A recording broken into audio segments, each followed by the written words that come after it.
Hoje eu vou te ajudar a descobrir se ele te ama ou não.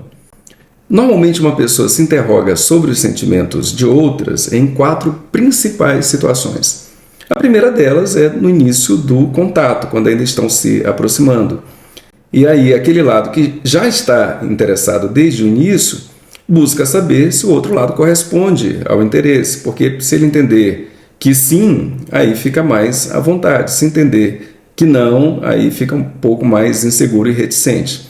Só que esta avaliação no início do contato, a verdade é que não ajuda muito, porque é muito comum que um lado, apesar de estar interessado, se desinteresse depois, ou mesmo que os dois lados se desinteressem. Então, saber se o outro lado tem algum interesse não garante absolutamente nada. O melhor é avaliar se os encontros têm sido agradáveis, se vocês paulatinamente se sentem mais à vontade, se há afinidades. Isto sim são indicadores mais consistentes.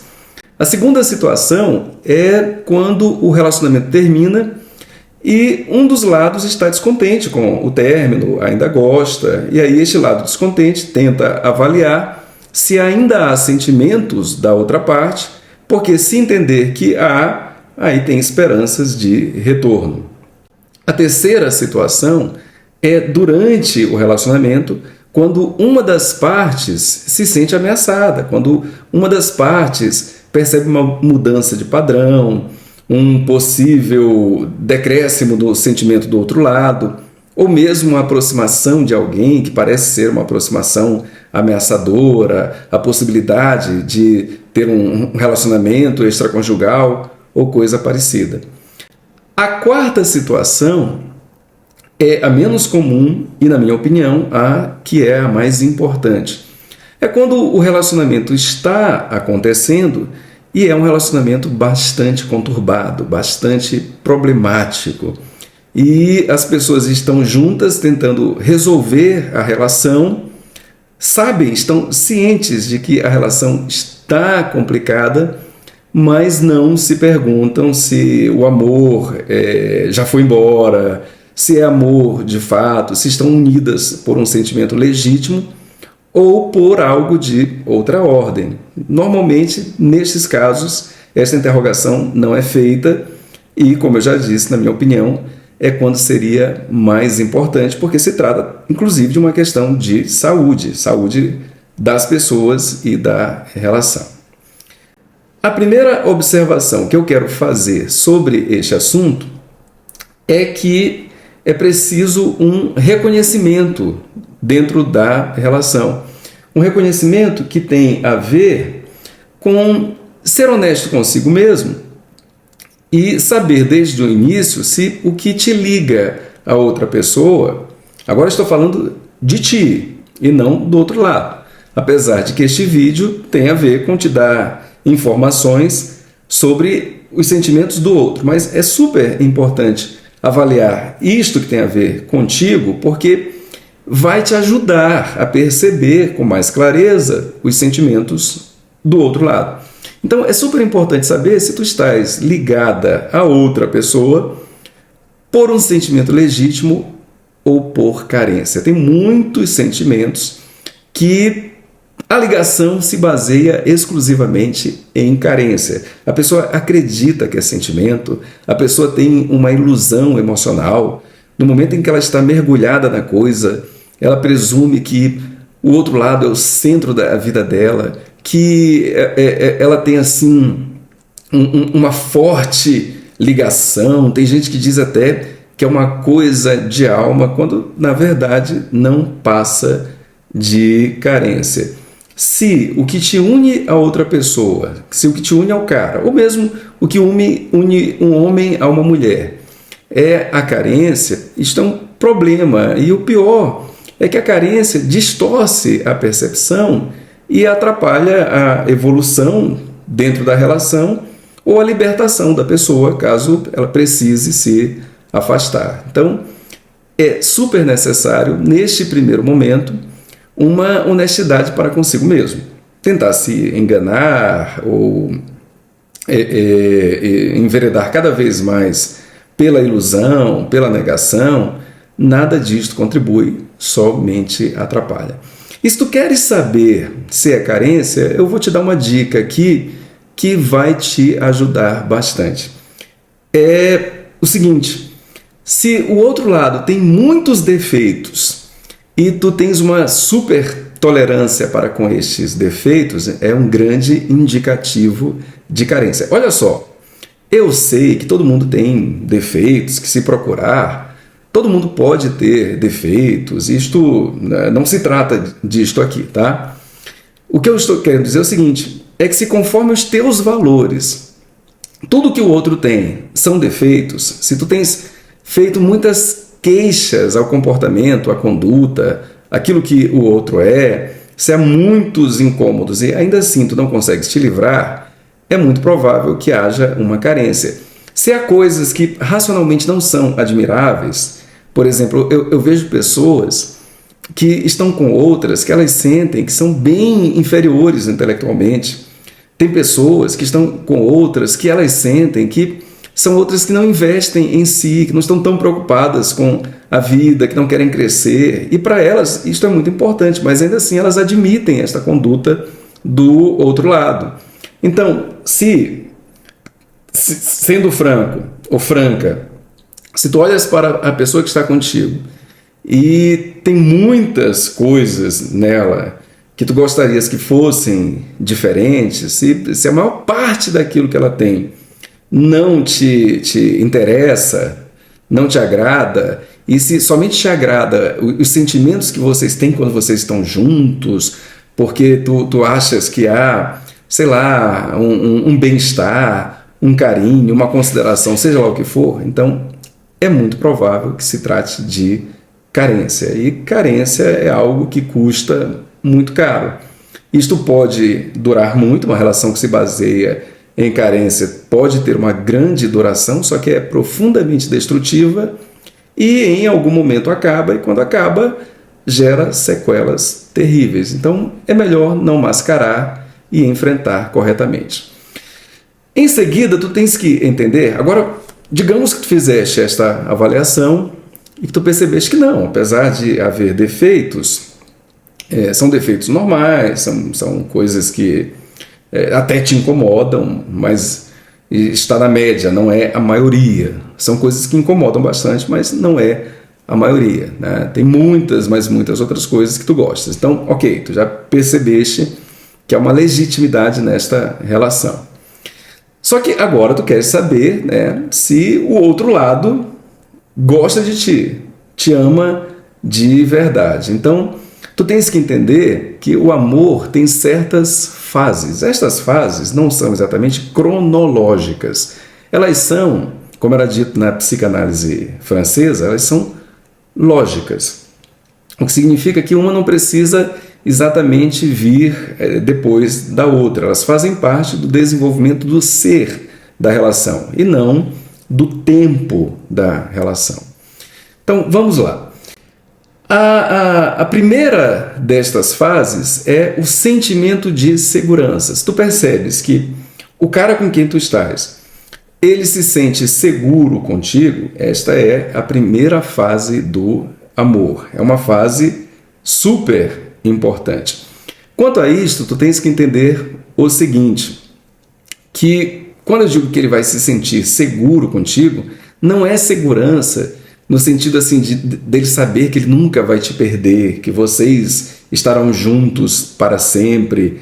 Este tipo de segurança não é muito legal, tá? Ele tem sim que saber que existe o risco de te perder se ele não for compatível com os teus desejos. Ele tem que saber que tu podes cair fora se tu ficares descontente, se tu deixares de gostar dele. Então, não é desta segurança que se trata. Tem muitas pessoas que geram este tipo de segurança e não geram a segurança que é a que de fato é base de uma relação. E que segurança é esta que é a base de uma relação?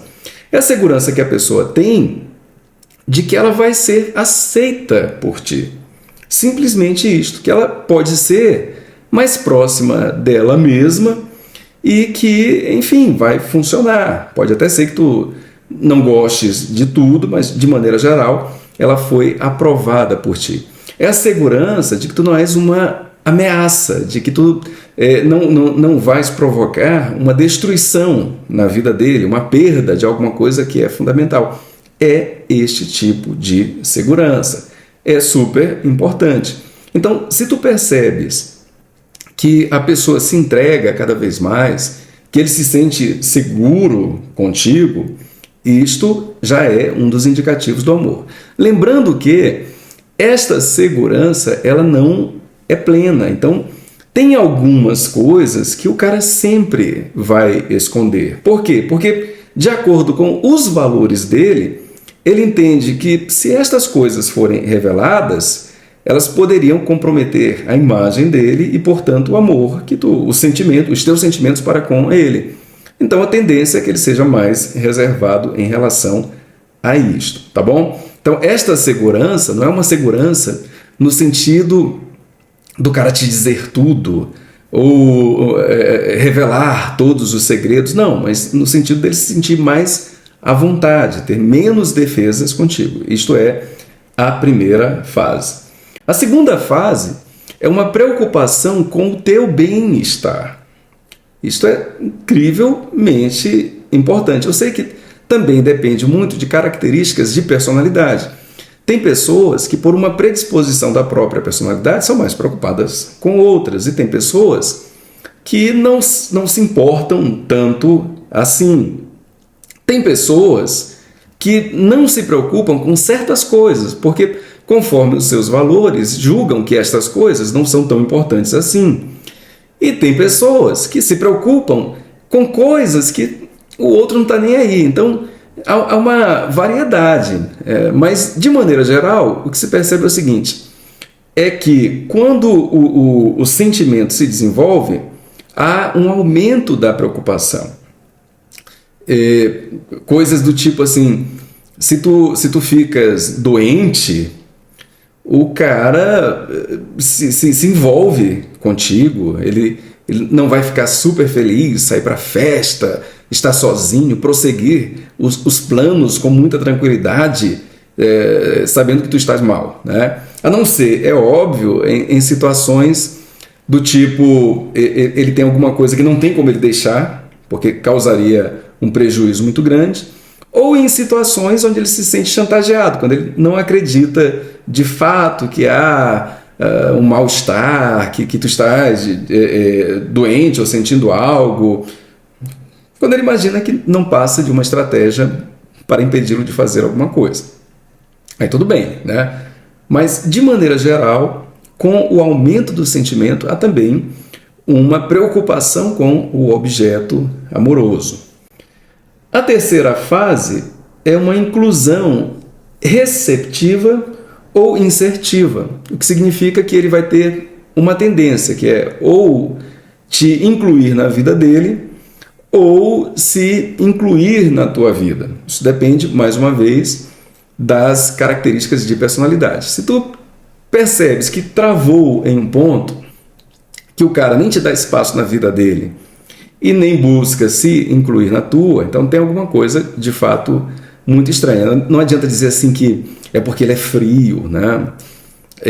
Tem gente que diz assim, eu me envolvia com um alemão e ele era muito frio. Isso não existe, tá? Os alemães também têm vínculos familiares, os alemães também têm os seus grupos mais próximos, então talvez não sejam tão calorosos quanto os brasileiros, mas não são assim tão reservados, não. Eu próprio tenho muitos amigos alemães e são incrivelmente carinhosos, né? Então, tudo bem, não são tão carinhosos quanto brasileiros, mas eles facilmente dão espaço em sua vida e são atraídos para a vida daqueles com quem se relacionam. Então, se tu percebes que houve uma trava, que depois de certo ponto a pessoa não te incluiu em sua vida e nem buscou se incluir na tua, tem alguma coisa erradíssima. Uma das duas ele precisa fazer. Ou te levar para a vida dele, te colocar no contexto mais doméstico, te apresentar aos familiares, né, te apresentar amigos, te levar para fazer as coisas que ele acha que são importantes, ou ele vai se incluir na tua vida. Não pensa. Tem gente que faz as duas coisas, né? Abre espaço na vida e se inclui na vida da outra. Só que o mais comum é que haja uma delas só. Ou o cara abre espaço na vida dele para ti, ou ele tenta se incluir na tua vida. Normalmente, tem gente que não entende isso, aí acha que tem que ser as duas coisas e acaba criando tensões. Como eu já disse, tudo tem muito a ver com características de personalidade. Se ele tiver uma personalidade que gera uma tendência para ele te levar para a vida dele, ótimo, ele vai querer isto. E vai evitar, ou vai ter mais resistência para entrar na tua vida, conhecer os teus amigos, ir para dentro da tua casa. Não pensa que isto é desinteresse, isto é uma característica. Forçar a barra assim pode sim gerar umas tensões. Claro que se não valer a pena para ti, né? Se tu queres muito alguém que vá para dentro da tua casa, que esteja com a tua família, né? Aí é outra história. Tu só não podes fazer isto entendendo que seja um sinal de desinteresse, porque não é uma característica de personalidade. Assim como tem pessoas que não querem te levar para a vida dela, e não tem nada a ver com não gostar de ti, tem muito a ver com o fato de que talvez elas até têm coisas na vida dela que, se fossem reveladas, elas ficariam desconfortáveis, se sentiriam desprotegidas. Enfim, não interessa qual o motivo, elas têm essa dificuldade. E aí forçar a barra também pode prejudicar o sentimento. Raramente tem essa coisa dupla, dos dois lados, né? Coisa insertiva e receptiva. Isso existe, mas o percentual é bem menor. Quarta fase tem a ver com o crescimento mútuo. Isto é super importante. Tá? Quando há amor, as pessoas pensam em crescer na vida, em construir coisas juntas, em produzir experiências, né, que vão ser interessantes. Não é exatamente assim patrimônio, obrigatoriamente, tá? Mas são experiências que, em termos de vida, são enriquecedoras. Este sentimento vem de uma forma muito, muito natural. O crescimento mútuo. É o crescimento no sentido assim, da pessoa se deixar equilibrar por ti e também buscar te equilibrar em algum ponto. Se houver um decréscimo recíproco, se vocês estiverem se prejudicando reciprocamente, aí já é um terrível sinal, né? O que sinaliza isto é que provavelmente esta relação não se fundamenta no amor, mas sim em doenças psicoemocionais que devem ser resolvidas. E por último, uma mudança de atitude e pensamento. A pessoa, quanto mais ela te ama, mais ela se dispõe a se modificar, a se transformar por ti. Aqui é super importante dizer o seguinte, que esta mudança ela não é completa. Tem coisas que o outro acha que são fundamentais. Não adianta implicar com essas coisas que são fundamentais para o outro. É possível que ele até mude coisas que ele já achava que eram fundamentais. É possível, né? Só que na maior parte das vezes é um risco. Porque mentalmente é como essas coisas que são fundamentais, quando elas são ameaçadas, isto equivale a um risco de desintegração do eu. Então todas as forças psíquicas buscam proteger estas bases mentais da pessoa. Então focar nisto é super complicado. Se tu percebes que tem alguém que tem algo muito importante, que é super diferente de ti, que não se combina, é provável que vocês não tenham afinidade suficiente para ter um relacionamento. É melhor pensar se vale a pena ou não para ti.